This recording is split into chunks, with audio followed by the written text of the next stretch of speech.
Malgorzata Biczysko from University of Wrocław, Poland, who will present her lecture entitled Optimal Clustering for Quantum-Based Refinement of Biomacromolecules.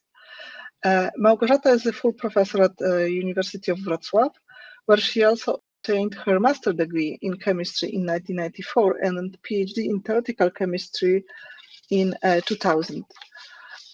She has been a professor at Shanghai University 2015 to 2024, as well as a EU Marie Curie Network postdoc at the University of Bologna, Helsinki, Coimbra, Naples, and Scuola Normale Superiore in Pisa, and researcher at Italian Research Council. Malgorzata works on the development of computational protocols for molecular structure and spectroscopy for molecular systems, ranging from small molecules and complexes in the gas phase to large biomolecules.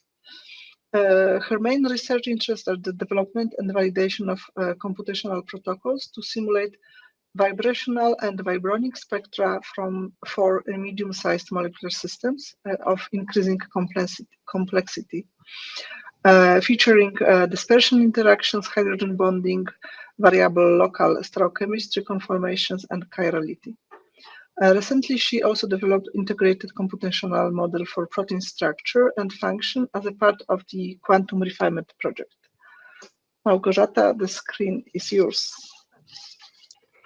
Thank you very much. Thank you very much for the kind invitation. So I will be talking, in fact, about this approach of quantum refinement, so the quantum-based calculations used for as a restraints into the molecules. I am, by education and by most of my work, I am computational spectroscopist and quantum mechanic person. With most of my life, I was used to do the analysis and support, do the computations and development of methodologies to support different spectroscopic experiments, something like infrared, UVVs, Raman, and so on, and to help to analyze the structure and properties of different, rather smaller biomolecules from quantum mechanical first principles information rather than from some databases and so on. So these approaches are kind of like commonly used nowadays in small molecular spectroscopy to analyze the experiment. But since last almost 10 years now already, I also started to do to switch my interest to X-ray and cryo-EM and to develop complementary approaches, to be part of the project to develop complementary approaches which will replace database knowledge in support of analysis of real biomacromolecule structures. And this is what I'm going to talk about. So, okay, we are having so many proteins structures nowadays. It's really improving and we get so many structures. I always like to show these examples of COVID protein. One first structure was obtained already like 1 month after the actual COVID disease started. So we have a huge improvement in the number, and this is due to the improvement in the available computational approaches. So a lot can be automatized and don't have to be done manually by several people. It's a lot of huge support for the actual experimentalists from the computational community, people developing the codes. When we are looking at the protein data bank in general, this is maybe not super updated slide, but it's still picture is like this. Majority of structures is from X-ray, cryo-EM is increasing, especially since 2000, which still keeps like about 3 angstrom resolution. And looking at the resolution, there is a very small fraction which is at very high resolution, and this the resolution about 1 angstrom, 1.5 angstrom, or 2.5 is still a large fraction, and in particular the cryo structures are still not reaching the resolution achievable for the X-ray experiments. So when we have different resolution, we have some uncertainties in the data. We have the density, which we can fit a lot of things into this density, and we still have a good fit. So when we think about the procedure of the determination of the structure, we have all the experimental part, which I have not discussing, and I'm not an expert about it. And at some point, when we have already decent density and decent starting model, we do a model refinement, which is finally validated by different matrices. Similar procedure is done for cryo-EM. So we get the pictures, we analyze the different images to get the 3D map, and finally we are also doing model building, refinement, and validation. To get it, we have the part which is common, which is refinement. We need to have some initial model which is reasonable, and we have experimental data, and we are fitting the model to the data up to the point that we are getting good score of some metrics, which is saying us how big match between the data and model is, and we are doing this as optimization procedure. But the experimental data is often not enough. So like this is probably something most of you know. When we have like 1 angstrom resolution, we can see where the atoms are from the density, but from some lower resolution, we maybe recognize that it is a ring, or maybe even not at all if this is the cyclic structure or something else.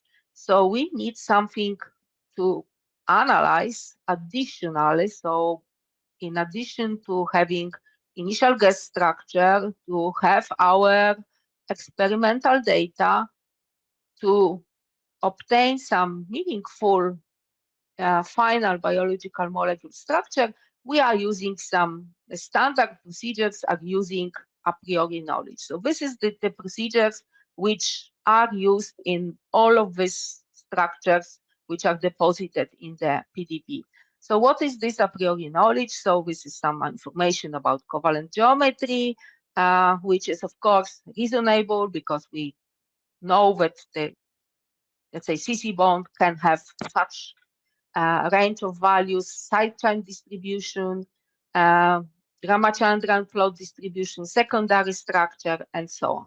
So this is information which is based on this huge number of already available protein structures, and we are learning from this, and we know that we can learn a lot because this is also what is used in AlphaFold models. So it's this information, this huge number of information which we can base on. But so this is also in fact the common thing which we are using when we have refinement in crystallography and refinement cryo-EM. So the data is very different. So we are dealing with reciprocal space for X-ray crystallography, and what is important, the whole system contributes to each data point in crystallography. While cryo-EM, we are dealing directly from the data in real space density, and we can divide the parts of the data which are contributing to the specific parts of the structure. But still, when we are doing our refinement and we are finally obtaining our final structure of the biomolecule, we have the common term, which are restraints. So the idea is to analyze these restraints. And I will be focusing for the most of the part on actual restraints, which we are using in quantum refinement project. So we have a lot of data, as I said, and this is providing us a lot of information and good quality information for typical situations. So for a lot of situations, we are really sufficient and enough detailed information from experiment. But there are problems for unusual situations. It can be atypical bond orientation, it can be novel amino acids, it can be ligands. All of this might not fit to the restraints. Let's say the reality and restraints might either give different ways, or we just might not have information, like, for example, in ligands. So the solution is quantum mechanical information, which is, in principle, we should get a good answer for whatever system without any a priori knowledge, just based on the solving of Schrödinger equation. And this is the general idea behind the developing this quantum refinement and quantum QM-based restraints projects. So the team is quantum refinement team with my colleagues. We started to work about 10 years ago, and I was like last maybe coming to this team. So Pavel, Afonine, Nigel, Moriarty, Mark Waller, and Holger Kruse, who are the main developers, let's say, at least the code-wise. I am the main tester of the code.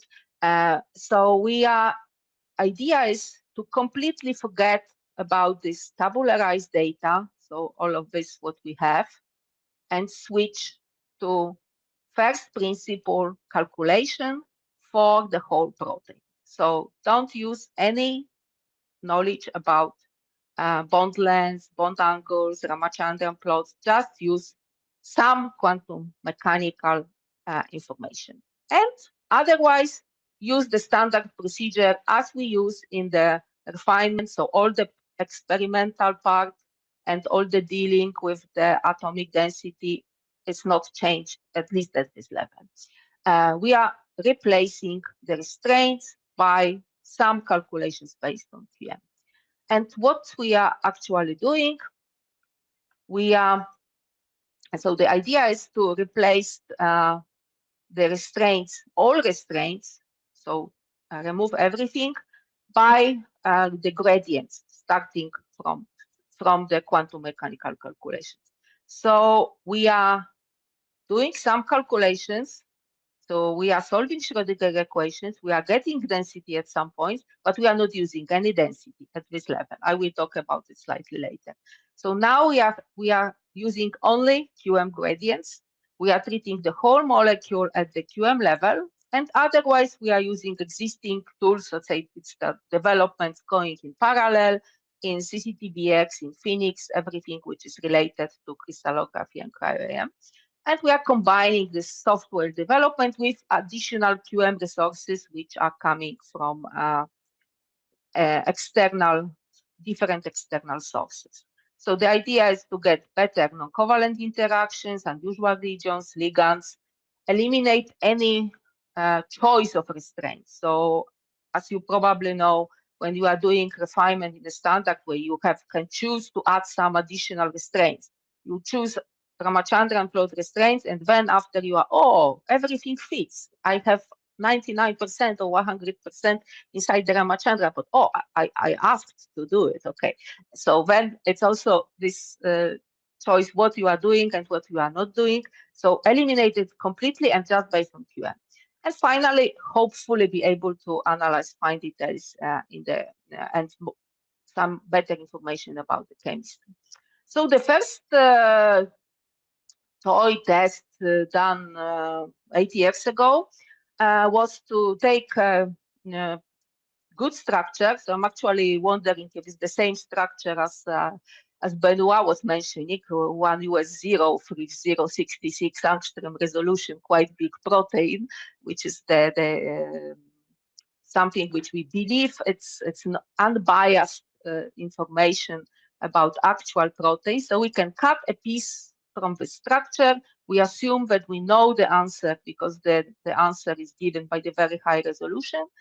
And then we can perturb the structure and essentially to break hydrogen bonds. So the original structure had 10 hydrogen bonds, and depending on the perturbation, 0.3 angstrom perturbation with 60% hydrogen bond remaining, up to 1.5 angstrom perturbation when only 3% of hydrogen bond are remaining. And then we are taking these structures and we start to do some refinement. So we are using the standard procedure. We have our data, we have restraints, and we weight the restraints with data, and we can use different levels of QM calculations for calculating gradients, which will guide us refinement in the same way as typical restraints does. So weighting the data and restraints. And we can see comparison between actual, how many hydrogen bonds have been recovered from this structure. So from if the perturbation was small, already 60% was still present, and we can recover essentially by any model. We can get back to the good situation. But if the perturbation was bigger, so almost nothing, no hydrogen bonds was preserved in this three last steps, the standard way by standard restraint was recovering only about 50%, less than 50% of hydrogen bonds, whilst all quantum refinement approaches independently of the QM method used was recovering up to 80%. So this was the kind of like proof of concept, but including directly with electrostatic interactions present in QM approaches into the refinement is helping to give us better structure to recover the hydrogen bonds which are actually present in our proteins. To proceed, we've seen that the different methods works quite well, but because the proteins are big, so we tried to do as cheap as possible and tested different methods.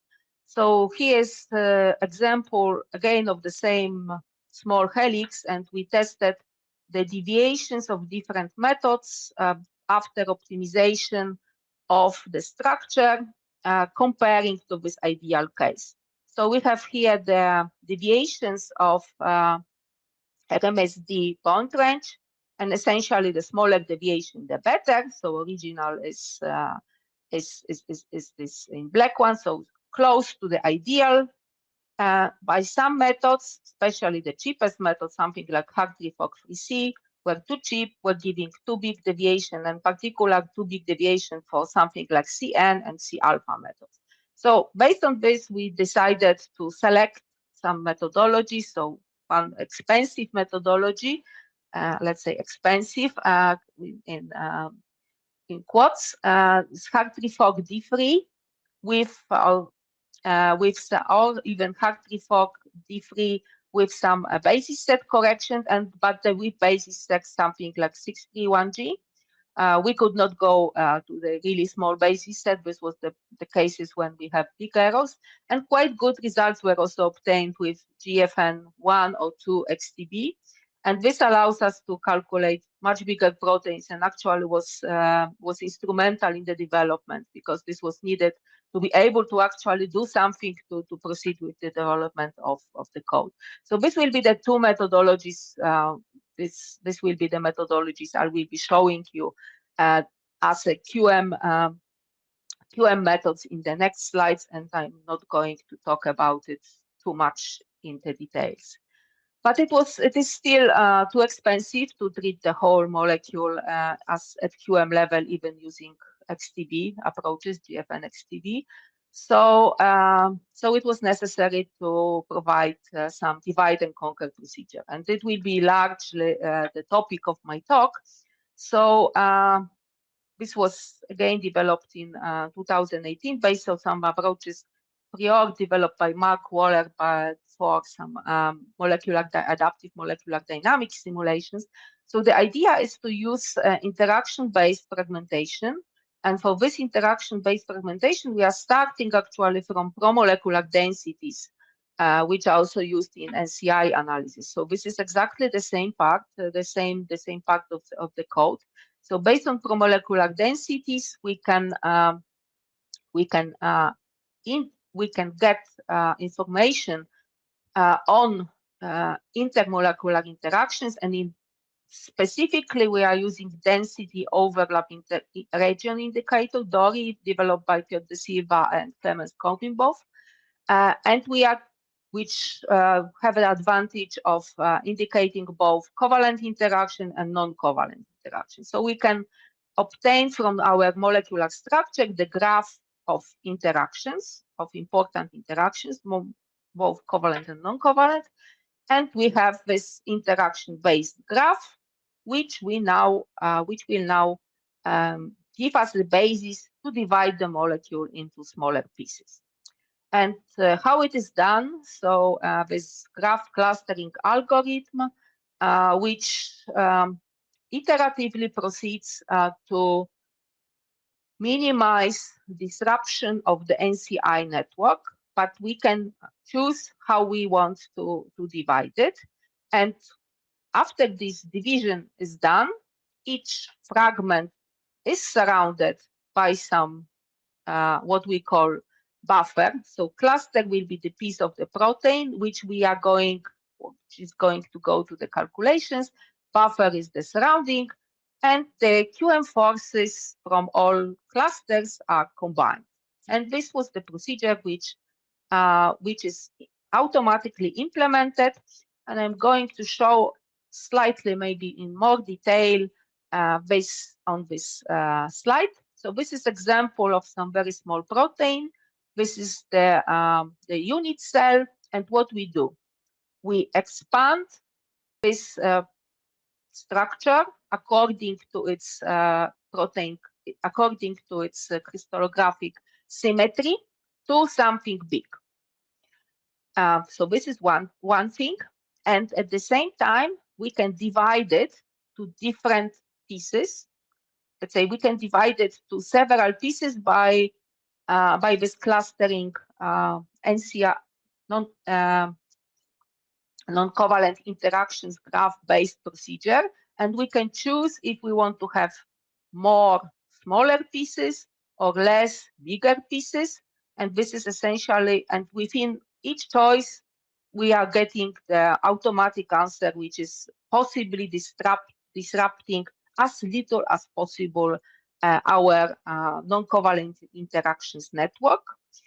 So we have this big piece, the expansion, and we have our small piece cluster. And of course, we cannot do the calculations, QM calculations just for this small cluster. So we take this cluster, we find it in this big expansion, and we take a larger piece around it. And this is what we will, so we will call cluster, buffer, and the whole piece is called fragment. We are doing QM calculations for this whole fragment, and we are throwing away everything which is from this buffer region, and we are just taking the gradients on the cluster. So this is super simple because its gradient is on the atomic gradients. So we can just create a simple matrix, taking the gradients on these atoms. This is our gradients. We are taking after the gradients from the next cluster, calculated similar way, so with its own surrounding. This is another piece. And this way we are creating a matrix of the gradient for the whole molecular systems. This would not be that easy if we want to do for the density. This is one of the reasons why we don't do the density, at least yet, because the gradient is just a number on the atom, and we can just take it. To develop the procedure to use the same way and obtain the whole density of the protein will be way less trivial. I guess one can think about dividing this to some based on some databases and make it as again as a matrix, but this is much more complicated. So the gradient is super easy. It's even energy is much complicated because its energy is also the comparative. The gradient is on the atom, so this is the way we are getting our gradient matrix, and we can do it on each single step of our refinement. So this gradient is replacing all other restraints. So this is telling during the refinement procedure where the atoms should go to get the better results, to get, let's say, to improve the results together with the density. So this is the part of the gradient.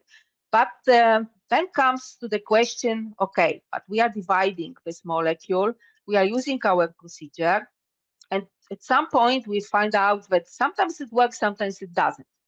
So maybe let's validate the procedure a priori and think about it instead of spending time on computer and after see that we get some not super good results, to validate the procedure. And for this we developed the gradient error matrix, which calculates the gradient on the atoms, compared to some reference gradients, and then we have a weighted gradient error on atom, which is defined by this difference, and is taking into account also the maximum gradient and median gradient. So essentially, we are using relative errors for large gradient differences, but we are using the absolute error for the small gradients. That was the reason, because if the gradient is small itself, and if we use the difference would be small, we will be getting big errors, even that the gradient itself is already close to zero. So we were trying to develop the procedure which will balance these two issues, which and which is still automatic. So this is why we this regularization introduced this regularization, and then we can have the gradient, the error of the gradient on each atom. So we can we are using the procedure that we are after writing this error into the PDB file. We also additional regularization is matching it between 0 and 100, so that we can have comparable numbers for different molecules, and this way we can also visualize the errors over the whole biomolecule. So this will be the color code which I will be showing on the next pictures, and the blue is essentially error close to 0, so this is good part, and the red, orange, yellow, even green will be the larger errors. So we can not only have the overall error, but we can see where the error is. So using this, we can validate our procedure. And first of all, we are validating this expansion part. So we have our PDB unit cell. We are expanding this up to the crystallographic symmetry. And now the question is, even for the reference, how big needs to be this whole structure to reproduce correctly the actual gradient within this small cell. So even for the small protein we are using here, which 200 atoms, the number of atoms in this expansion, 3D expansion, is increasing very fast when we are choosing the supersphere radius. So here's just the number of atoms with 30 angstrom. Expansion is 35,000 atoms, even that we started from something super small. But we were able to make a calculation, QM calculations, up to the 15 angstrom, so something about 7,000 atoms. And this is like the whole QM calculations at the XTB level for 7,000 atoms. And we can compare error to calculate it with small surrounding of our whole protein. Here nothing is divided. We are just looking how big a surrounding needs to be to this internal piece. Whole internal protein is correctly described by all the interactions of the symmetry copies. So the reference is structure with 15 angstroms, and we can see that if we do just a little bit around, okay, we have a lot of red, blue, let's say red, green. It doesn't reproduce the actual situation of this protein in its crystal structure. But something about 7 angstroms, we are starting to get a convergence when we essentially have negligible error. So this will be what we are going to use, but by default, our reference will be the 3D surrounding. So this kind of structure, which is 10 angstrom from the actual unit cell. This will be our reference.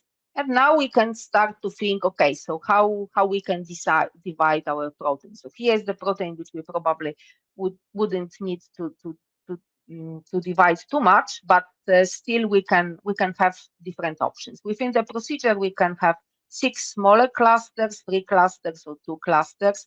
And now, because we are throwing away a lot of calculations, it's actually sometimes we are dealing with 2 issues. One is the computer time, and one is the accuracy. So we of course we want to have correct gradients, but we may have several situations when the gradient will be okay, but one can be more expensive and another can be less expensive. So we can also test the situation which it will be cheaper, because we are going to compute this gradient many times. And we have also something which we call single buffer and double buffer. So single buffer is when this surrounding around the main part is just one layer, which is based on intermolecular interactions, and double buffer when we add one more layer. So it's significantly thicker, but of course at the expense of the number of atoms. So when our cluster is, we have, for example, the situation with 6 clusters. So this is this situation. The largest cluster is 50 atoms, and the largest fragment, so the clusters plus buffer, is 500 atoms. When we have, for the same situation, this double buffer, the largest one is 6,000. So the time to compute the gradient is 600 minutes or 5,000 minutes. But this can be, these things we can test and we can choose before we start to do calculations to decide what is most computationally effective. But let's focus on our errors. So the most important is not have errors. So we can look at the situation when we cut our systems into 2 clusters.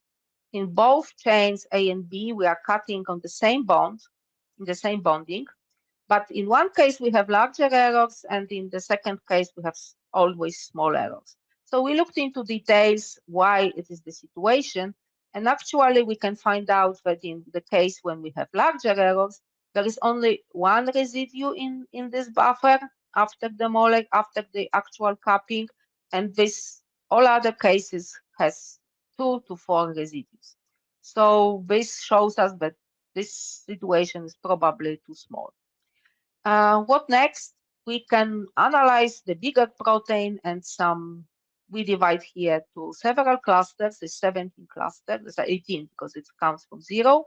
And we can see that for most of them, we don't have errors, which is already procedure is actually quite good, and we are getting good situation. But for some, we have some larger errors.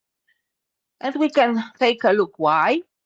Okay, so we see here with single buffer, we have here some large error on this CO bonding. So we can start to think why. And we can also say, okay,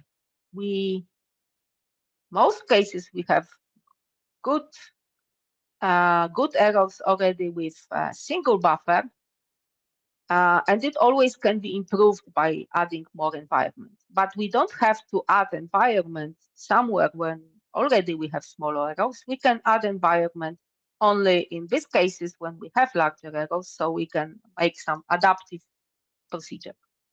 But why the errors were big, we can take a look. Here we have hydrogen bonding with a nitrogen atom from the buffer, and this nitrogen atom is capped only by hydrogen. So this is not a realistic situation. This situation is not describing well the electrostatics and how it's really in the protein. If we add just 2 more residues, 1 residue, the situation is significantly improving, and if we add even more residues, it improves even more. So we have actually quite good explanation why in some case, sometimes we have some errors in our divide and conquer procedure, and we can analyze why this error are, and we can focus only on improvement on this part. This is still the automatization of this whole procedure is still under progress, but we have a good ideas how to proceed. And the next examples which I will show, we have tested with gradients, and they were always converged gradients, and they were never, so this the clustering procedure, the divide and conquer procedure was always working very well. So the successful stories are improved hydrogen bonding from the situation when we have less well-defined to nice linear hydrogen bonds. And if we look at the statistical distribution, the QRs obtained proteins, here's like set of proteins, like about 15 proteins up to 3,000 atoms, different resolution. We are getting, so quite a lot of hydrogen bonds. We are getting description with much more peaked distribution around what we would expect. And in particular, we get much more linear bonds, when in standard refinement, we are getting very, very broad description of these different hydrogen bonds. Another thing is improved Ramachandran plots. So as I was saying, we don't use any restraints about Ramachandran plot. It is just what's coming out from QM calculations, like from QM refinement. So with gradient, QM gradient based supported refinement. So we are getting the better percentage in the Ramachandran region, but also improved so-called Rama Z score, which is a matrix not only telling us about the distribution inside, let's say, not only about the fact that it is inside or outside the Ramachandran plot, but also how reliable and how probability of distribution is matching the actual probability. So the bad situations would be like everything is in 1 point. This is like marked here. This is a Rama Z score, which is too high, or some other not really probable distributions, which can be due to applying Ramachandran restraints, because then we are getting everything inside, but not necessarily the reliable distribution following this pattern of this blue shadows. So they based on really high resolution structures. We can do this GFN based refinement for some bigger proteins. So here was like case of 15,000 atoms, and improving essentially all the statistics of the proteins, better number of Ramachandran favorite, less clash score, which is usual case, better description of hydrogen bonding.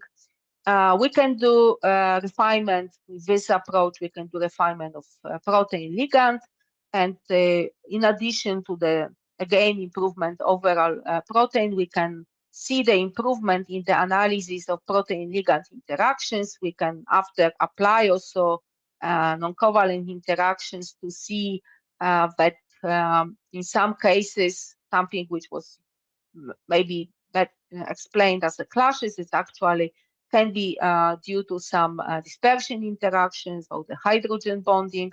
So we can see the overall improvement. What I'm planning to do is also to, especially for the protein ligand interactions, to add also the spectroscopy part, which can be very, of course, we still don't have too many cases when we have both crystallographic data and some spectroscopy on the same structure. But sometimes even the spectroscopy in solution, if it is like ligand bonds in the protein packet, can be a useful tool if we can compare the calculated spectra of the ligand in the protein. We can get some idea also about the protonation state, and maybe even sometimes about the actual structures and ligand binding, and use it as an additional quantum-based information to analysis and to get information on the protein. This is something which I'm actually planning to continue and to do since I'm back in Poland, and because I'm also spectroscopy, so I want to do something with spectroscopy and combine my two topics together.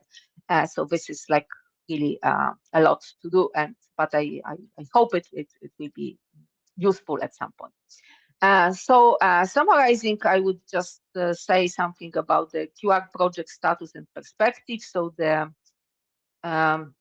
QR code is available on GitHub. It is advantages improve atomic models. Current status is the real quite robust implementation. The code is open source. Quantum refine using these approaches, so using real QM, we can refine medium-sized proteins, both amino acids and ligands, and both X-ray and cryo-EM. What I was not talking about, recently we were more focused on this AquaRef, so this is machine learning accelerated refinement of protein structures, which is also in collaboration with Oleg Santisayev and his team. This part is using not QM, but it's the machine learning IEMnet2 models developed based on QM. These procedures are very fast. These procedures does not require clustering. So what I was telling you was essentially here is not needed, at least to some size of the protein, but they also don't have any density. But this was our recent topic, which, as I say, I didn't talk anything about. And this is implemented in Phoenix, and everybody can start to use it if wants to do it. It's very recently in Phoenix. What are the challenges which are still not implemented? Is alternate conformations, metal ions, which is neither in AquaRef or QR, non-typical bonding sometimes. The goal is adoption by crystallographic community, and I think that would be nice that we, whenever we are at least doing this QR part, so we are solving the Schrödinger equation, but we stop to throw away the wave function and we start to use it also, and to combine it with the density. So not only we can do more, we can do quantum refinement and quantum crystallography, which I think at some point it will converge. We are not at this point yet, but some other developments made by Paulina might help to combine these two works. So I would be starting to think to also do it. So in this, I would like to thank all my collaborators, so my co-authors of this talk, and this Oleś, Roman, Hatis, and Adrian, team of the AquaRef, developed by Quantum Refinement, and the Billy Poon and Paul Adams from Phoenix, and the cost action for some support for me, and which is the refinement. This is the molecules in confined system, and one of the confinement can be also protein. And thank you very much for your attention. Thank you very much, Malgorzata. Let me start with some questions from me till questions in chat appear. So you mentioned that when you do this division into fragments, you optimize a network of intermolecular interactions. And just to be sure, so this can be any kind of intermolecular interactions. You mentioned a lot about the hydrogen bonding, but it's not like hydrogen bonding focused. No. It is everything which is within this non-covalent interaction, especially with it is by this Dory, essentially by this Dory indexes. So it is all non-covalent interactions, and this is using promolecular densities, and then on top of promolecular densities is doing this Dory analysis. Mm-hmm. On the other hand, if we are focusing on hydrogen bonding, can you comment on the protonation state? For your calculations, you have to already assume the protonation state, or you can check which protonation state is more probable with your method. So actually, this is something what I would like to use this spectroscopy part, because this could give me the answer for the protonation state.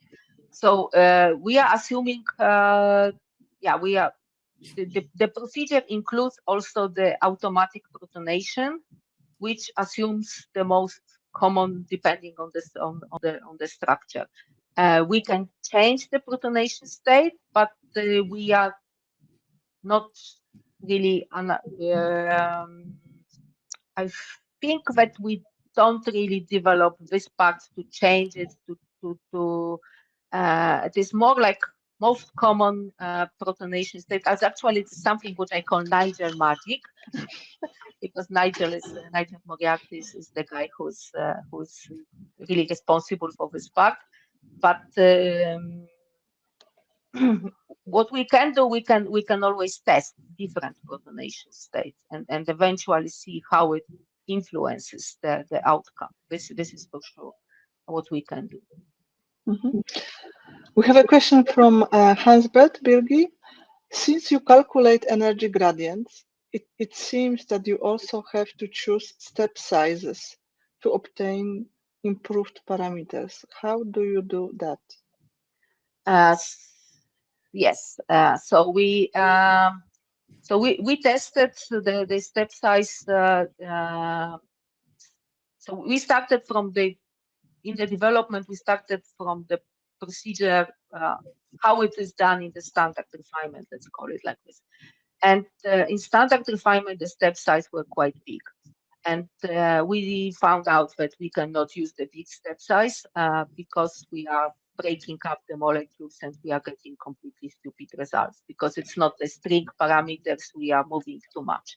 So over the years, we essentially we are using similar step size as is done in quantum mechanical optimization. So the step size is significantly smaller than in standard refinement. It can be changed, so this is also the parameter, but the default parameter is quite small and is based on our experience, how we learned that it has to be small. As maybe I also mentioned that another thing which we do differently to standard refinement is choosing the weights. So we have to choose the weights essentially on contrary. So we are starting from the big weights on the QM calculations and increasing the weights on the data till something breaks. So we can call it like this. So we have several things which are less flexible inside the procedure, because we cannot start to have stupid gradients at any point. Otherwise, everything will break down. So you already have to start from a structure which is somehow correct. Yeah, it has to be correct. So the procedure is to do the classic refinement, reasonable. Say first to add all protonation states, cannot be missing atoms, has to be everything correct, and cannot be several some severe clashes. So it has the starting point has to be curated. It cannot be something wrong, because then we will start to have wrong gradients. If it is the standard, say if it is nicely remade as classic refinement, it's usually okay. We have another question from Bogdan Lessing. In your presentation, I missed one procedure that is crucial for obtaining the most accurate structure possible. I mean the use of the virtual titration procedure, which allows for the allocation of all protons in the studied system, those that are visible in the experimental data and those that are not under given pH condition. Usually, methods based on the Poisson-Boltzmann equation are used here. Even the best quantum methods are not able to provide information about the presence and location of all protons. Can you comment on that? Yeah, so this is related to your question. So I would say that we didn't really focus to that detail yet. We are not using any Poisson-Boltzmann equation. We are using, it's actually we didn't analyze yet so much the pH dependence. I think we were, what I can comment that it's definitely crucial is that all the calculations, I was not probably not highlighting, but all the calculations are done in continuous solvent. So we cannot do QM gas phase calculations because otherwise it doesn't make sense. And say the protons are start to fly. And but we didn't really focus into that detail to check every single proton and to analyze it. It's I can excuse myself because we switched more towards this aqua ref, and we were not doing. We were probably even thinking that we stopped to do this real QM calculations, but I think it makes sense because it gives the density and it gives possibility to calculate spectra. So I would not stop to do it. But it's definitely a lot of things which can be accounted for, and this is one of the questions. Another question from Hans-Bert Birgi. QM methods have their own limitations. How do such limitations bias your results? And what about combining QM and statistical restraints? So definitely the QM methods have their own limitation, and we have seen this. So we so more or less we had to exclude some methods, and of course we cannot use too expensive methodologies. We didn't thought really about combining QM and statistical restraints. So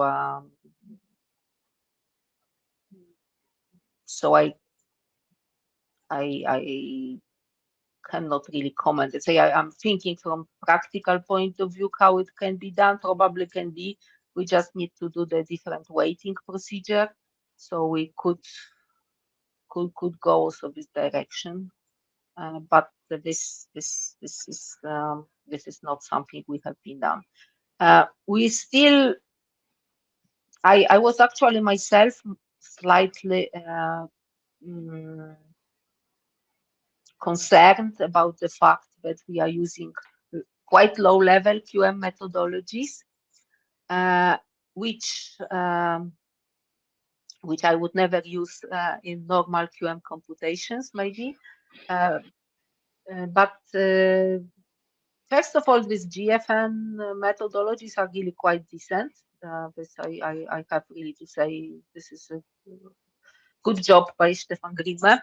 And but even Hartree-Fock, because we are combining things with experimental data, a lot of information which would be related to 3D structure will be distorted because we don't describe well enough by itself the non-covalent interactions. Actually, having this combination with the 3D structure, which is somehow defined by these blobs of density, which we are still dealing with, is actually helpful. So my general comment is that the method which by itself, by just optimization, would perform well, will perform slightly better within QM refinement as far as the long range, say short range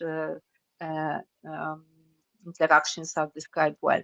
But of course, it has to be, some methods were not giving good results. So it has to be taken into account. It cannot be cannot be anything. A question from Marty Gimfeller. Hi, thanks for nice talk. I have just one question regarding the part where you have shown the chopping of the system into different clusters according to NCIs. If I saw the image properly, in the 6 cluster case, some of the fragments are the results of chopping covalent CN bonds, for example. And then the code starts copying them at a given distance to simulate environment. However, in those cases, covalent bonds broken, how do you select the charge and multiplicity of the final cluster needed to compute the gradients with GFN2 XDB compared to the reference one? Do you complete the coordination environment when the bonds are broken with, for instance, hydrogen or metal group to keep the coordination on given atom complete? And the electronic structure of the cluster as similar to the real as possible? Thanks again.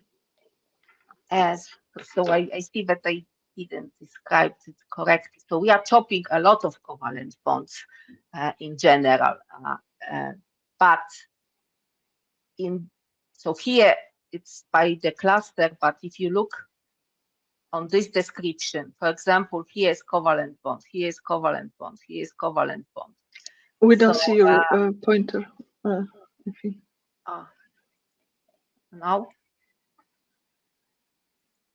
No. Yeah. Yes, now we see. Yeah. Okay. So, for example, here is covalent bond. So it means that here is covalent bond. And we are chopping it here. But we are chopping, but after we are taking this whole piece, which this covalent bond is again present. And we are doing the QM calculations for all of this bigger part. So this in this actual QM calculations, this bond is not cutted. There is cutted bond somewhere here, for example, somewhere far away. But this covalent bonds which are close are not cut. Maybe yeah. Okay, so you like cluster is cut here, but the covalent bond is still kept, and it's finally it is capped by hydrogen atoms somewhere farther away. We just don't take gradients anymore on these atoms, which are here shown in gray. So we are actually doing the calculations for something way bigger when comparing to where we take gradients from. So this is not super efficient, but it's the way to treat the large system, and this is why expanding with surrounding we can go with this gradient error to 0, because this is when it's cut is so far from where we are actually taking gradient from that it's this cutting is not anymore relevant. But then it's of course increase the calculations. And actually how the charge is calculated, it is after based again on counting the electrons. So it is fully automated inside the procedure. So for each after this bigger piece, which we call fragment, the charge is calculated. And another thing, the multiplicity is the requirement that multiplicity is singlet. So we don't deal with any other multiplicity. And question from Hans Bedbergi. How do you choose the weights of the restraints? So the weights are chosen in the iterative procedure, essentially.